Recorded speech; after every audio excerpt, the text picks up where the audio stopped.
নবম শ্রেণীর পাঠ্যসূচির অন্তর্গত লিও তলস্তয় রচিত ইলিয়াস গল্পটি আজকে আলোচনা করব। গল্পটিতে দেখা যাচ্ছে ইলিয়াস নামে একজন বাস্কি সম্প্রদায়ের লোক উফা প্রদেশে বাস করত।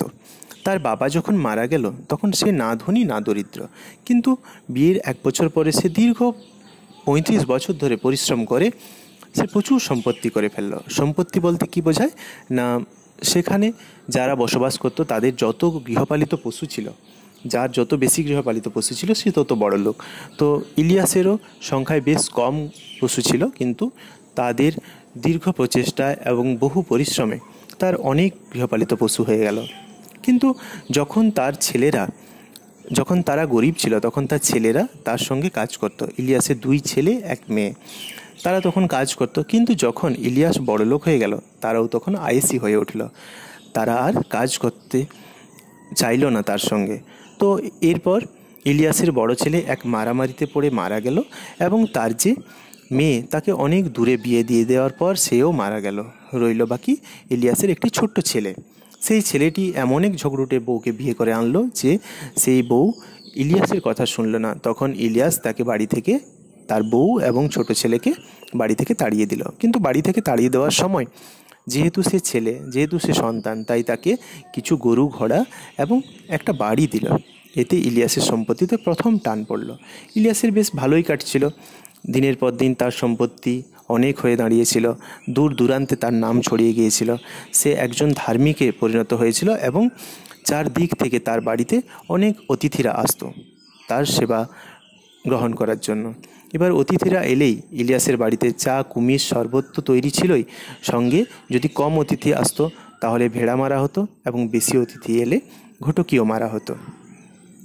আবার কুমিস বলতে কি না, কুমিস হলো ঘটকির দুধ থেকে তৈরি এক প্রকার পানীয়। তো এইভাবে ইলিয়াস তাদেরকে আপ্যায়ন করত। তো ধীরে ধীরে ইলিয়াসকে নিয়ে কিছু লোকের পাড়া প্রতিবেশীদের মধ্যে ঈর্ষাও সৃষ্টি হয়েছিল, কারণ তারা ঈর্ষা করে বলতো ইলিয়াসের তো মরারই দরকার নেই। কারণ হচ্ছে তার জীবনে অনেক সুখ, কোনো কষ্ট নেই, কোনো দুঃখ নেই, কোনো যন্ত্রণা নেই। অজস্র চাকর তার বাড়িতে কাজ করে। কিন্তু তারা জানতো না যে ইলিয়াসের এবং তার স্ত্রী শামসেমাগির এই জীবনে সুখ ছিল না। কেন না, তাদের সারা দিন রাত পরিশ্রম করতে হতো। সবার আগে তারা ঘুম থেকে উঠতো এবং সকলের পর তারা ঘুমোতে যেত। কিন্তু তার মাঝে ঘুমোতে যাওয়ার পরেও যে তারা শান্তিতে ঘুমোতে পারত এমনটা কিন্তু নয়, কারণ সেই ঘুমানোর আগেও তাদের মধ্যে চিন্তা থাকতো যে কেউ ঘোড়াগুলোকে চুরি করে নিয়ে যাবে কিনা, ভেড়ি তার বাচ্চাগুলোকে চেপে মেরে ফেলছে কিনা শোয়ার সময়। আবার কখনো কখনো তাদের স্বামী স্ত্রীর মধ্যে ঝগড়াও হতো এই নিয়ে। তো তাতেও তারা খুশি থাকতে পারতো না।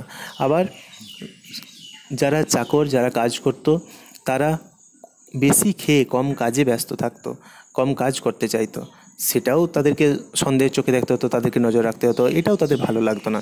তো এইভাবে তাদের দিন কাটছিল, কিন্তু তারা খুশি ছিল না, তারা সুখী ছিল না। কিন্তু ধীরে ধীরে ভাগ্যের চাকা তাদেরও ঘুরে যায়, তারা বড় লোক থেকে তারাও গরিবে পরিণত হয়। প্রথমে তার ছেলেকে সম্পত্তি দেওয়ার পর ছোট ছেলেকে যখন একটি বাড়ি এবং কিছু গরু মোষ দিল, তখন সম্পত্তিতে টান পড়লো। তারপর মড়ক লেগে তার বেশ কিছু পশু মারা গেল। এরপর কিরবিজরা তার ভালো ঘোড়াগুলিকে চুরি করে নিয়ে চলে গেল।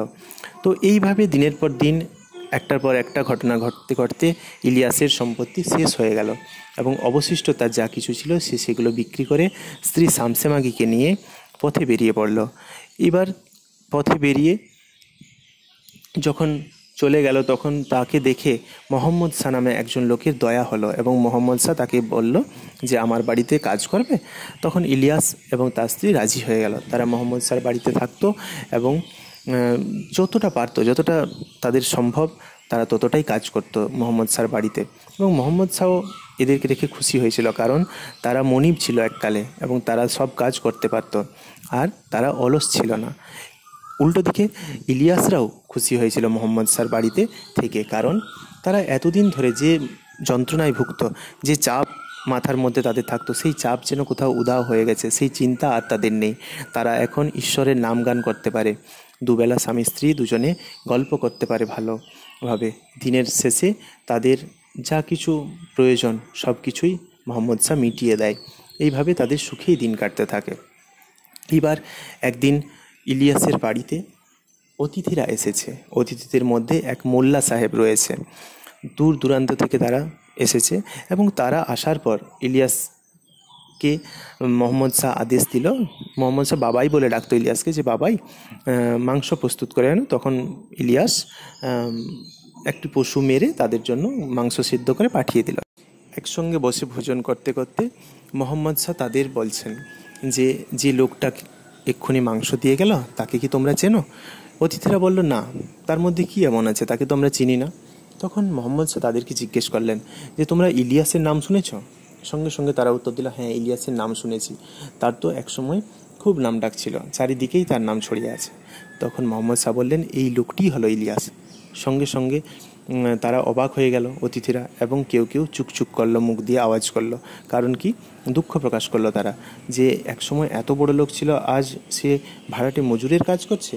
তখন মোহাম্মদ শাহ জানায় যে, হ্যাঁ, ইলিয়াস গ্রীষ্মকালে তরমুজের ক্ষেতে চাষ করে এবং শীতকালে গরু ঘোড়াগুলি দেখাশোনা করে, এবং তার স্ত্রী শামসে মাগি, সেও বাড়িতে দুধ, দই, কুমিশ, মাখন ইত্যাদি তৈরি করে।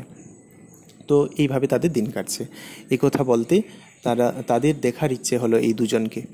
তো তখন মোহাম্মদ শাহ ডাকলো যে, বাবাই একবার এদিকে এসো। বাবাই অর্থাৎ ইলিয়াস সঙ্গে সঙ্গে সেখানে গিয়ে পৌঁছায় এবং তাকেও কুমিশ খেতে দেয় মোহাম্মদ শাহ। এবং কুমিশ খেতে খেতে তাদেরকে জিজ্ঞেস করা হচ্ছে যে, তুমি যে এখন ভাড়াটে মজুরের কাজ করছো, তুমি কি খুব কষ্টে আছো? ইলিয়াস জানায় যে, না, সে কষ্টে নেই। আর এই গল্প শোনানোর জন্য সে বলে, আমি বলবো না, আমার স্ত্রী এই গল্প আপনাদের শোনাবে। কেন না, তিনি মেয়ে মানুষ, তার মুখেও যা মনেও তা। অর্থাৎ মনে তার যা কিছু রয়েছে সে মুখ দিয়ে সেটাই প্রকাশ করবে। ছেলেরা হয়তো মিথ্যে কথা বলতে পারে, মনে এক মুখে এক, কিন্তু স্ত্রীরা তো বলবে না। তাই মোহাম্মদ শাহকে ইলিয়াস বলল যে, আমার স্ত্রী এই কথা বলবে। তখন একটি পর্দার আড়াল থেকে শামসে মাগি হাসতে হাসতে জবাব দিল যে, হ্যাঁ, তারা সুখে রয়েছে। এই কথা শুনে অতিথিরা তো অবাক। তখন শামসে মাগি জানায়, হ্যাঁ, তারা এখন সত্যি সুখে আছে। কারণ কি না, কারণ তারা যখন মনিব ছিল, তাদের মনের মধ্যে অনেক পাপ ছিল। তারা স্বামী স্ত্রীর মধ্যে ভালো কথা বলতে পারতো না, ঝগড়া হতো, তারা সুখে থাকতে পারতো না, অনেক চিন্তা হতো তাদের মধ্যে, এবং মানুষজনকে সন্দেহ করতো। মানুষজনকে সন্দেহ করা সত্যি তাদের কাছে পাপ লাগতো। যে ঈশ্বর তাদেরকে এই পৃথিবীতে পাঠিয়েছে, সেই ঈশ্বরের তারা সেবা করতে পারতো না। কিন্তু আজ তারা ভাড়াটে মজুর হয়ে তারা অনেক সুখে আছে। তাদের দুবেলা খাওয়া, পরা, থাকা সব কিছু তারা পাচ্ছে।